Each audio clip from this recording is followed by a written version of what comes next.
Prince Harry has always been emotional, always been honest, always worn his heart on his sleeve.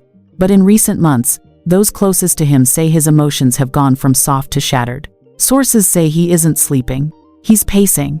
He's watching everything online like a man waiting for impact. And one night, according to a legal consultant who has worked with the Sussex team, Harry finally broke.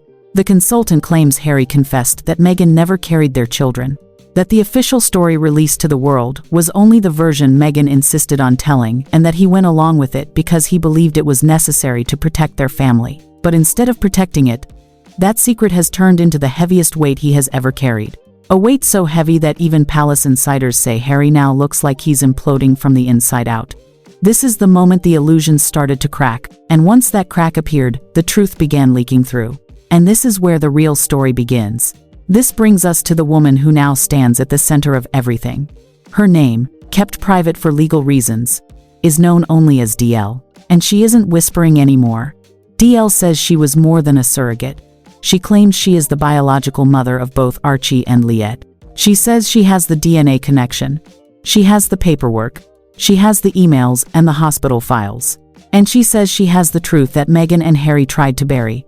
For years, DL lived quietly under a strict NDA, told never to speak, never to reveal herself, never to exist publicly. She was promised silence. She was promised safety. She was promised payment. But according to her, she was left with none of those things. No final compensation, no recognition, not even a wellness check after giving birth. Just silence and then eraser. And DL says she will not be erased again.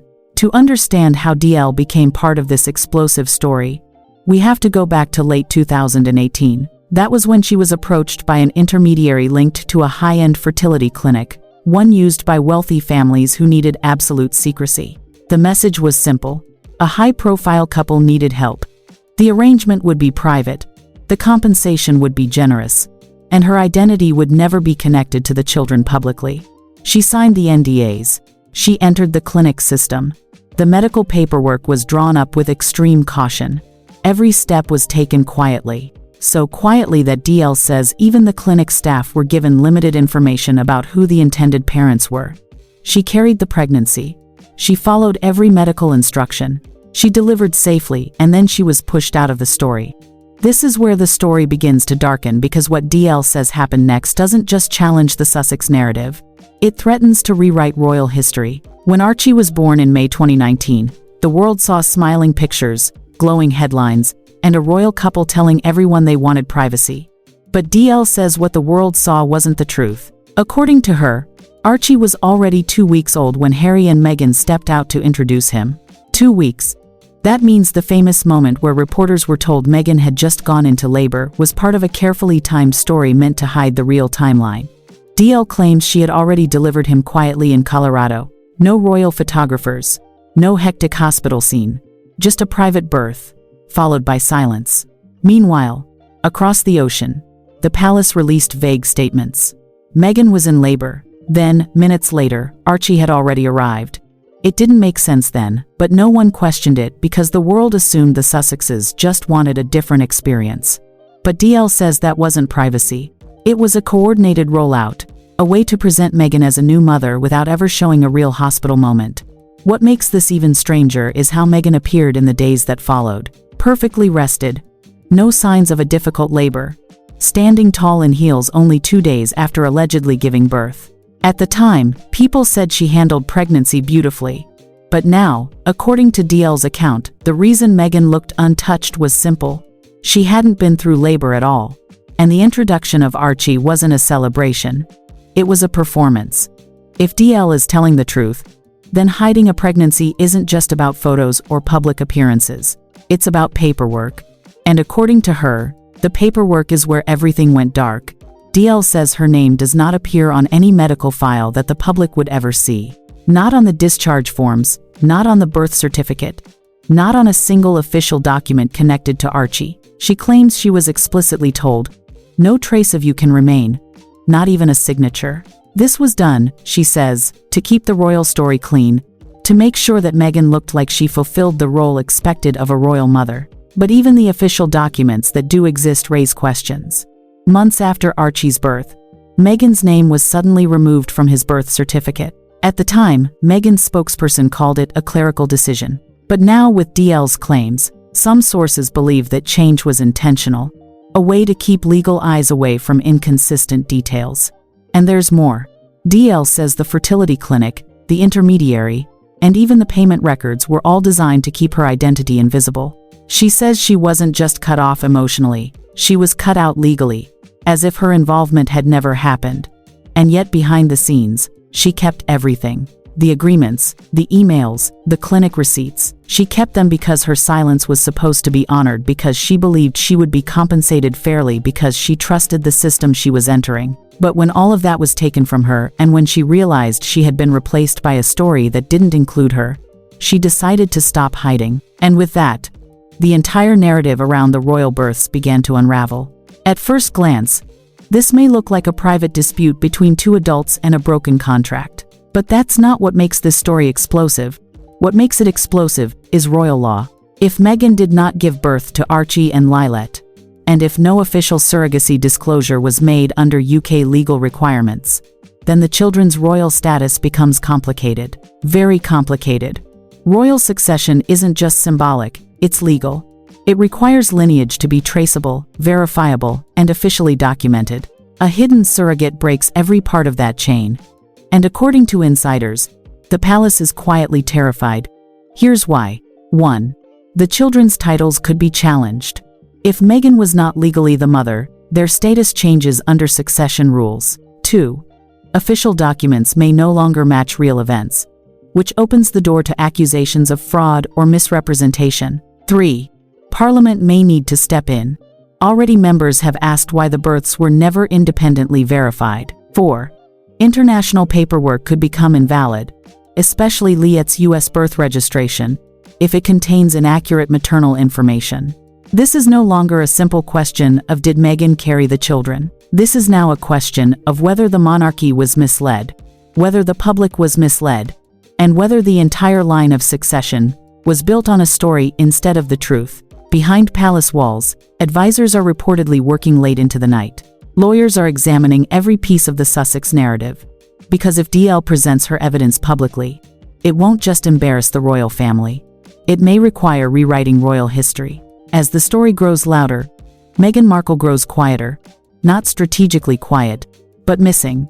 No events, no speeches, no polished photoets, no surprise podcasts, no carefully staged appearances, not even a simple statement. People who once worked closely with her say that Meghan has gone into a kind of self-imposed lockdown. Hollywood contacts whisper that producers who were once eager to attach her name to projects are suddenly backing away politely, quietly, but firmly.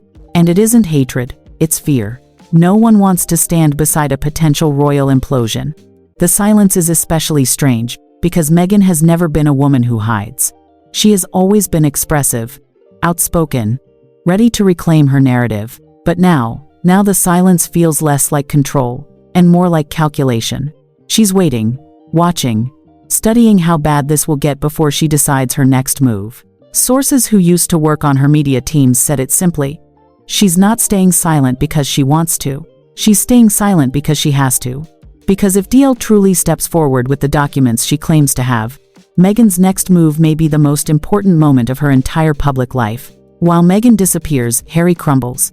Friends say he's barely recognizable from the energetic prince the world once knew. He's anxious.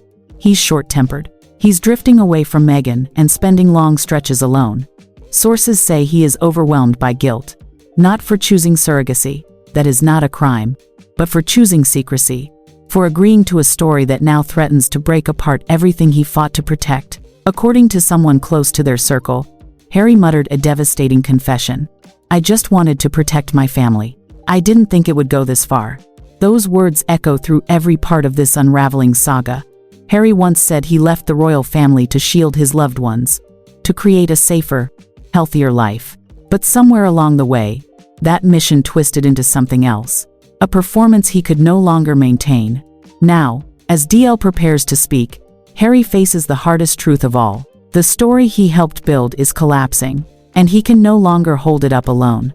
While the palace freezes and the Sussexes retreat, DL prepares to step into the spotlight. Her team says she is ready. Ready to speak. Ready to show what she has. Ready to reveal the truth she says was buried beneath NDAs and royal secrecy. The documents she reportedly holds include signed confidentiality agreements, financial transfers tied to the Sussex Trust, emails exchanged with members of Harry's team, fertility clinic records, a hospital bill with her name where Meghan's should have been, photos from inside medical facilities, private travel logs showing movements aligning with the births. If even part of this collection is authentic, it would be enough to spark a legal storm on 2 continents. Her team has hinted at a televised sit-down. No editing, no filters, no protective handlers, just DL, the documents, and the truth as she experienced it. For Meghan and Harry, this is not just a threat, it is a countdown, because once DL speaks publicly, the Sussex narrative will be permanently transformed, not shaped by PR, not shaped by sympathy or media strategy, but shaped by evidence. And evidence changes everything. Now the story reaches its final breath, the moment when silence becomes heavier than truth. Across the ocean, Buckingham Palace is still. No denials, no confirmations, only the quiet tension of a centuries-old institution bracing for an earthquake. Inside Montecito, the Sussex home is reportedly tense and silent, too. Meghan hiding from the storm she feels closing in. Harry pacing through long, sleepless nights, whispering words no one ever expected to hear from a prince of the realm. And DL. She stands on the edge of history, holding documents that could redefine what it means to be born into royalty. If she steps forward, the public won't just learn a secret. They will watch an illusion fall apart. Because this story is no longer about gossip. It is no longer about rumors or speculation. It is about identity, lineage, and truth. The pillars that hold up the royal family itself. For years, the world watched Meghan and Harry craft a narrative of modern love, new beginnings, and emotional honesty. But now, the curtain has been pulled back, and what stands behind it is not a fairy tale but a fracture. A fracture widening by the day. And if DL brings her evidence into the light, that fracture may become the moment royal history turns. A moment when the world realizes that the most carefully curated royal story of the modern age was built not on tradition, not on truth, but on silence. The monarchy waits, the public waits, the world waits, and as the countdown continues, one truth rises above all others. When evidence enters the room, even the grandest illusions tremble, and this one is about